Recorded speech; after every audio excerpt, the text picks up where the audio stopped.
Kay ko? Patay ng papa ko. Give me. Patutunayan ko po sa inyo, sir. Patutunayan ko na hindi kriminal ang papa ko.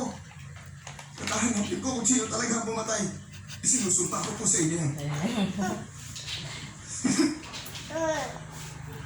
Ang lakas ng loob ng manigarilyo. Ang tigas ang ulo ito, ha? Kay Yung ko? ginawa nila, bakit niya sila pinapalo? Maaaring maging dahilan ito ng sunog. Sunog, bro.